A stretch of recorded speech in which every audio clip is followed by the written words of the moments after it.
Bom dia e bem-vindo ao Classe dos Homens neste domingo, dia 27 de setembro. Hoje estaremos estudando acerca da cidade Hebron, ou em português, Hebron, uma das cidades de refúgio. A história simples das cidades de refúgio é que elas foram ordenadas para serem lugares de refúgio e segurança para qualquer pessoa que causasse a morte de uma outra pessoa sem querer, quer dizer, por acidente. Seria um refúgio para aquela pessoa culpada de homicídio não premeditado. As 6 cidades foram localizadas em lugares de fácil acesso. Haviam 3 cidades em cada lado do Rio Jordão. Elas servem para nós como lembranças visíveis da justiça de Deus e da libertação que Deus, na sua misericórdia, tem provido a cada homem. Temos também aprendido as características gerais das cidades. Por exemplo, elas foram concebidas e designadas por Deus. Eram reservadas para homicidas involuntários. Era necessário chegar na cidade rapidamente. Havia segurança só dentro da cidade. E estas cidades eram as residências dos homicidas involuntários. Agora, para entrar no assunto, vamos abrir nossas Bíblias para Números capítulo 35. Números capítulo 35, e nós vamos ler versículos 10 a 30. Fala aos filhos de Israel e diz-lhes: quando passardes o Jordão, a terra de Canaã, fazei com que vos estejam à mão cidades que vos sirvam de cidades de refúgio, para que ali se acolha o homicida que ferir alguma alma por engano. E estas cidades vos serão por refúgio do vingador do sangue, para que o homicida não morra, até que seja apresentada à congregação por julgamento. E das cidades que derdes, haverá 6 cidades de refúgio para vós. 3 destas cidades dareis além do Jordão, e 3 destas cidades darei na terra de Canaã. Cidades de refúgio serão. Serão por refúgio estas 6 cidades para os filhos de Israel, e para o estrangeiro, e para o que se hospedar no meio deles, para que ali se acolha aquele que matar alguém por engano. Porém, se o ferir com instrumento de ferro e morrer, homicida é, certamente o homicida morrerá. Ou se lhe ferir com uma pedrada, de que possa morrer, e morrer, homicida é, certamente o homicida morrerá. Ou se o ferir com instrumento de pau, que tiver na mão, de que possa morrer, e ele morrer, o homicida é, certamente morrerá o homicida. O vingador do sangue matará o homicida, entrando, matá-lo-á. Se também empurrar com ódio, se também o empurrar com ódio, ou com mau intento lançar contra ele alguma coisa e morrer, ou por inimizade o ferir com a sua mão e morrer, certamente morrerá aquele que o ferir. Homicida é. O vingador do sangue, encontrando o homicida, o matará. Porém, se o empurrar subitamente, sem inimizade, ou contra ele lançar algum instrumento sem intenção, ou sobre ele deixar cair alguma pedra sem o ver, de que possa morrer, e ele morrer, sem que fosse ser inimigo, nem procurasse o seu mal, então a congregação julgará entre aquele que feriu e o vingador do sangue, segundo estas leis. E a congregação livrará o homem da mão do vingador do sangue, e a congregação o fará voltar à cidade do seu refúgio, onde se tinham colhido, e ali ficará até a morte do sumo sacerdote, a quem ungiram com o santo óleo. Porém, se de alguma maneira o homicida sair dos limites da cidade de refúgio, onde se tinha colhido, e o vingador do sangue o achar fora dos limites da cidade de seu refúgio, e o matar, não será culpado do sangue.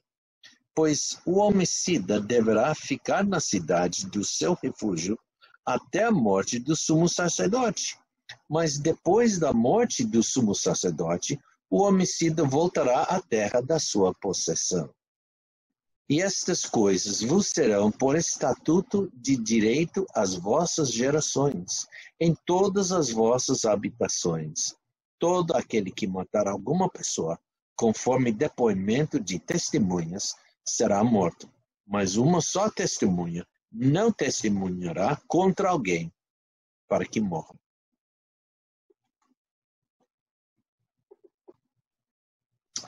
Vamos ler também Josué capítulo 20.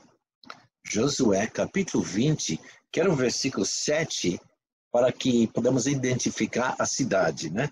Lemos aqui. Então designaram a Quedes, na Galileia, na montanha de Naftali, e a Siquém, na montanha de Efraim, e a Kiriat Arba, esta é Hebron, na montanha de Judá.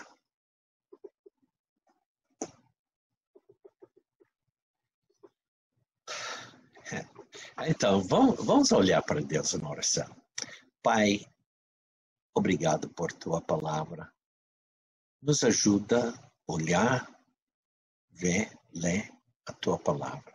Nos dá entendimento, Pai, para que podemos ver outros aspectos da obra redentora do Senhor Jesus Cristo, o Hamashiach Yeshua, o Redentor do mundo. Pai, queremos aprender mais de Cristo. No nome do Messias, Cristo Jesus, nós oramos. Amém. Muito bom. Como vimos nas outras semanas, era de suma importância que o homicídio involuntário fugisse, pois a pessoa de família mais próxima do falecido tinha todo o direito, como vingador de sangue, para executá-lo, achando no caminho. Vimos semana passada como o vingador do sangue operava sob a antiga autoridade que Deus tinha estabelecido em Gênesis capítulo 9, versículo 6, ao procurar vingar a morte de um parente próximo. O versículo nós lemos assim: quem derramar o sangue do homem, pelo homem o seu sangue será derramado, porque Deus fez o homem conforme a sua imagem. O problema com isto no mundo daquele tempo é que os homens, como hoje também, agiam injustamente. Isto causava brigas e guerras entre as famílias. Vimos também como Deus estabeleceu mais detalhes sobre este direito em Números capítulo 35, versículos 31 a 34, que podemos ler agora. Diz: e não recebereis resgate pela vida do homicida que é culpado de morte, pois certamente morrerá. Também não tomareis resgate por aquele que se acolher à sua cidade de refúgio para tornar a habitar na terra até a morte do sumo sacerdote. Assim não profanareis a terra em que estáis, porque o sangue faz profanar a terra, e nenhuma expiação se fará pela terra por causa do sangue que nela se derramar, senão com o sangue daquele que o derramou. Não contaminareis, pois, a terra na qual vos habitais, no meio da qual eu habito, pois eu, o Senhor, habito no meio dos filhos de Israel. Deus deseja que os homens agem sempre por maneiras justas. Por isso, providenciou essas cidades para que o homicídio involuntário, ou por engano, tivesse seu chance de viver. Seu caso podia ser explicado e ele protegido do vingador do sangue. Vimos que o sentido de Quedes, a primeira cidade, é santo ou santidade. Deus, através da sua palavra escrita, demanda que vivamos vidas santas, quer dizer, que demonstramos santidade, porque Ele é santo. Precisávamos, então, fugir para Cristo, porque é a santidade dele que a nossa salvação, nossa vida, é baseada. Em 1 Pedro 15 a 16, nós lemos, mas como é santo aquele que vos chamou, sede vós também santos em toda a vossa maneira de viver, porquanto está escrito, sede santos, porque eu sou santo. Observamos também que Siquém, a cidade Siquém ou Shechem, significa ombros. São os ombros o lugar para carregar peso. Precisamos dos ombros do Senhor Jesus Cristo para tirar de nós este peso de pecado. Não podemos nos livrar do peso do pecado. Porém, Ele pode nos livrar desse peso e Ele pode carregar esse peso. Ele carregou. Ele pagou toda a pena da nossa iniquidade. Agora estamos aliviados e podemos descansar e viver. Agora chegamos a Hebron.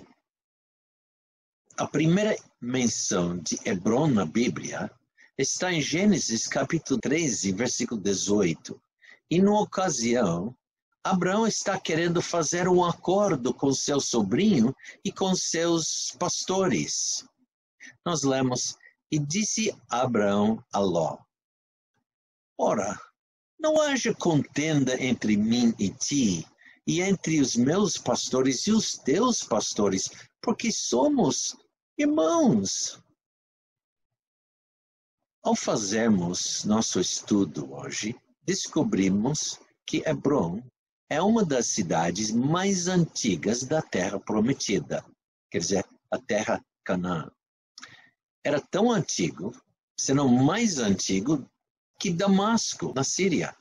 Depois de peregrinar de um lugar para outro na terra de Canaã, foi aqui que o patriarca Abraão se estabeleceu para fazer a sua habitação.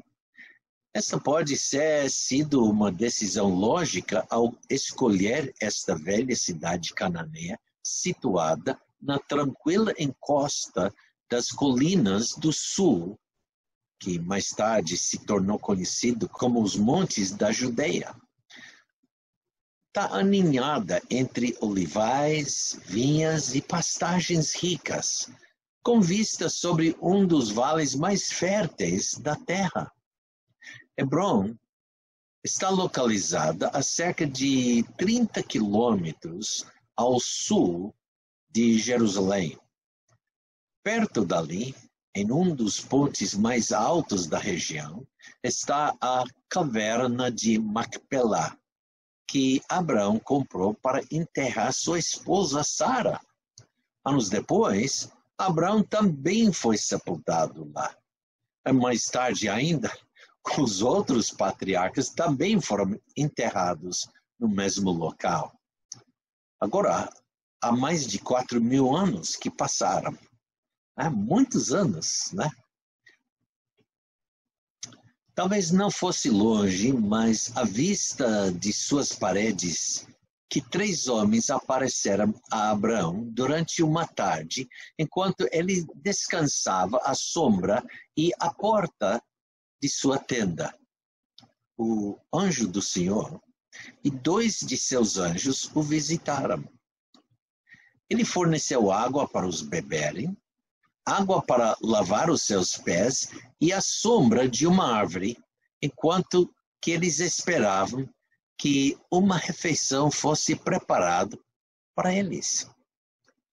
Foi nessa época que Deus prometeu um filho a esse casal velho. Nós não vamos entrar naquela história, né? Mas é muito numeroso, né? Os anjos haviam chegado com outro propósito também. O propósito de destruir as duas cidades pecaminosas de Sodoma e Gomorra. Enquanto os dois anjos estavam a caminho a estas cidades, Abraão intercedeu pelas cidades, porque sabia que Ló morava ali. Ele tentou fazer um acordo com Deus, porém não havia pessoas justas suficientes morando lá para estabelecer um acordo.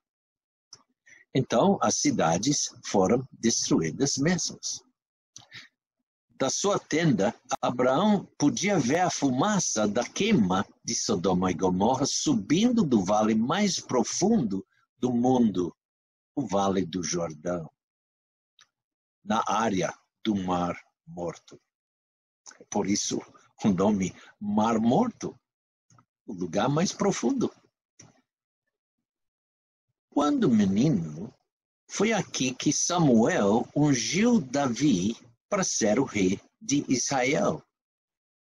E convidarás a Jessé ao sacrifício, e eu te farei saber o que has de fazer, e ungir-me-ás a quem eu te disser. E disse o Senhor, levanta-te e unge-o, porque é este mesmo.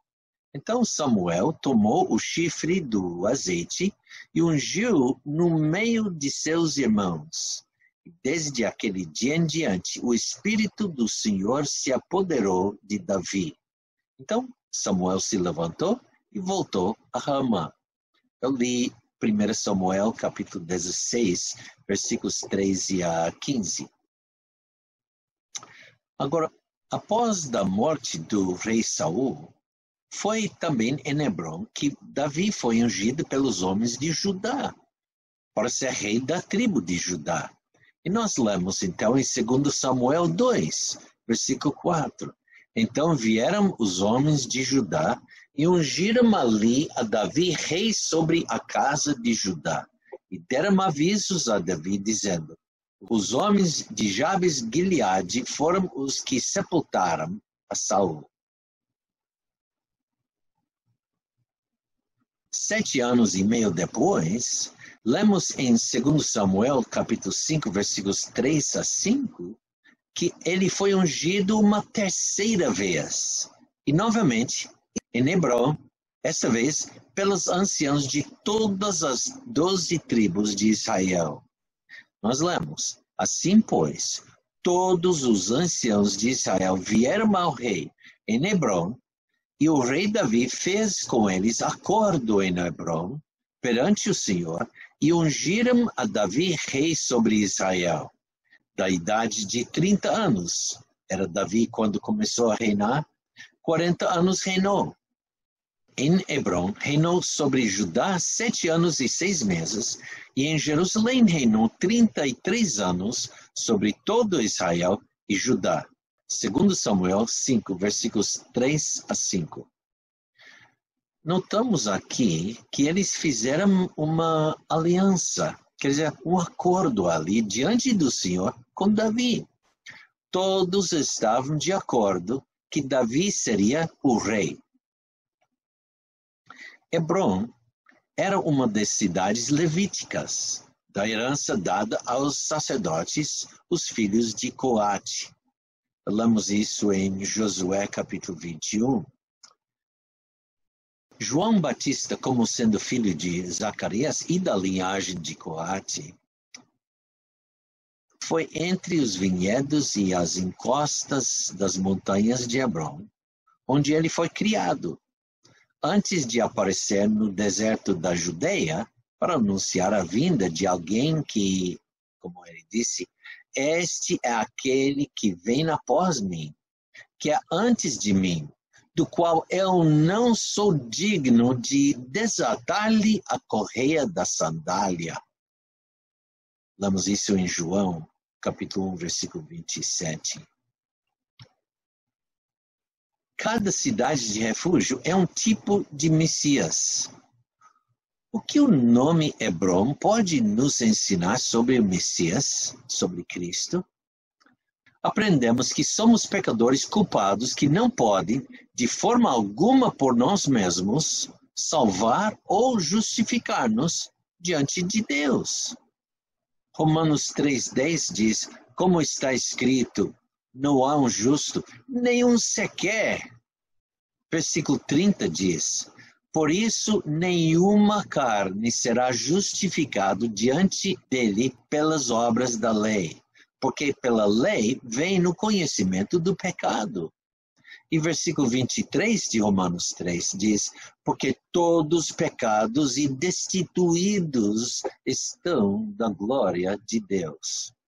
Pelo fato, por causa de nosso pecado, estamos em inimizade contra Deus. O pecado entrou na raça humana quando o primeiro homem e a primeira mulher se rebelaram contra Deus. Desde aquele dia, todos os seres humanos nascem com uma natureza pecaminosa e morrem. É Deus quem dá a vida. Ele também é o juiz a quem todos terão que prestar contas. Seu juízo contra o pecado é justo e claro, porque o salário do pecado é a morte.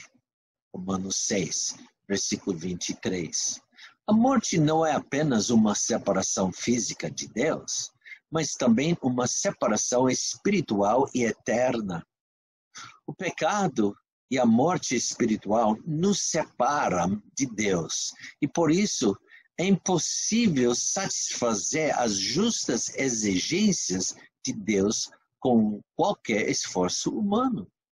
Estamos destituídos, quer dizer, desqualificados. Não podemos ganhar nossa própria salvação por nossos próprios esforços. Mas a vida reta de Jesus e a sua natureza divina o qualificam de maneira única para pagar pelos nossos pecados em nosso lugar. Ninguém se qualifica para a vida eterna na presença de Deus, apesar de todos os esforços humanos, quer dizer, boas obras e atividades religiosas. Não basta. Lembra? Diz, porque todos pecaram e destituídos estão da glória de Deus. Romanos 3, 23. Nos privamos da vida eterna. Estamos destituídos da vida. É assim que Deus descreve os efeitos do nosso pecado. E destituídos estão da glória de Deus. Deus é santo. O pecado é qualquer violação do padrão divino de justiça. Na vida, uma única transgressão desqualifica a pessoa da vida eterna com Deus. Porque qualquer que guardar toda a lei e tropeçar em um só ponto, tornou-se culpado de todos. Lemos isso em Tiago, capítulo 2, versículo 10.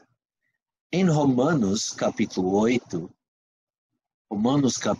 versículo 7, nós lemos, porquanto a inclinação da carne é inimizade contra Deus, pois não é sujeita à lei de Deus, nem em verdade o pode ser.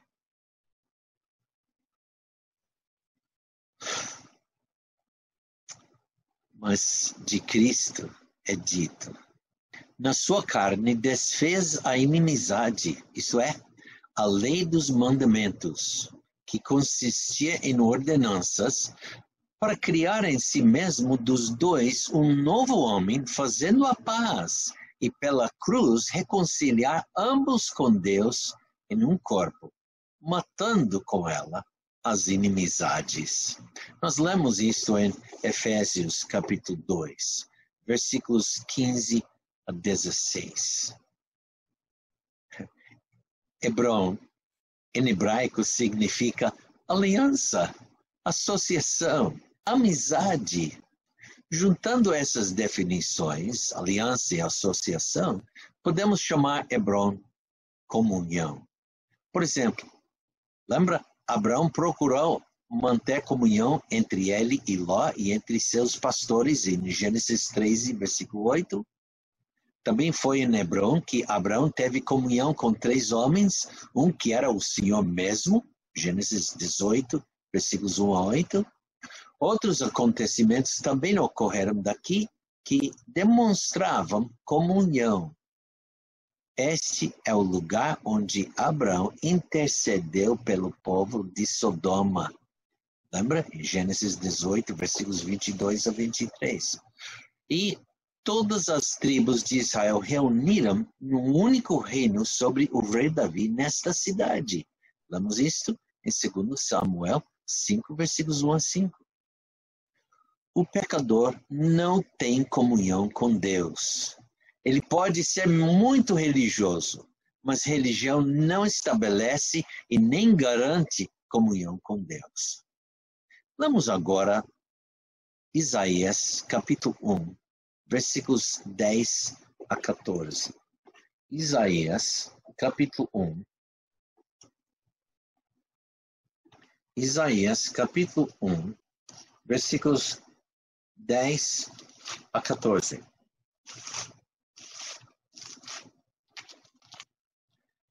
E nós lemos: ouvi a palavra do Senhor, vós poderosos de Sodoma, dai ouvidos à lei do nosso Deus, ó povo de Gomorra.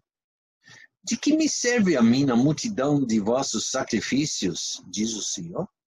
Já estou farto dos holocaustos de carneiros e da gordura de animais cevados. Nem me agrado de sangue de bezerros, nem de cordeiros, nem de bodes.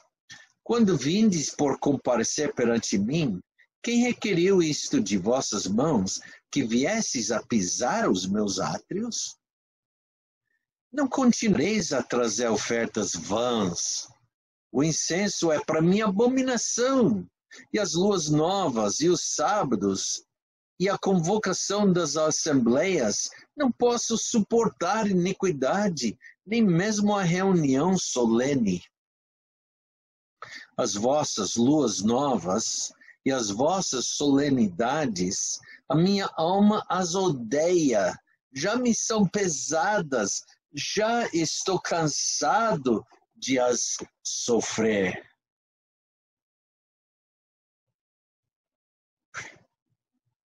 Comunhão só pode ser obtida através do Mashiach Yeshua, o Cristo Jesus, nossa Hevron. Nosso Senhor mesmo declarou isto. Uma vez nós lemos em João, disse-lhe Jesus: eu sou o caminho, a verdade e a vida. Ninguém vem ao Pai, senão por mim. Religião não dá. O homem precisa mesmo fugir para Cristo, seu Hebrom. Vamos orar. Pai, obrigado por esse estudo sobre a cidade de Hebrom. Como podemos aprender desse aspecto da salvação em Cristo que temos? Temos que fugir para Cristo, para ganhar comunhão contigo. Só podemos ganhar isto procurando primeiro a santidade do Messias, aproveitando dos ombros dele para levantar e tirar de nós o nosso peso do pecado, para assim ganhar comunhão contigo. A inimizade é desfeita. Não existe mais. Temos comunhão. Te louvamos, Pai, por essa obra redentora do Senhor Jesus Cristo. No nome de Yeshua, nós oramos. Amém. Obrigado.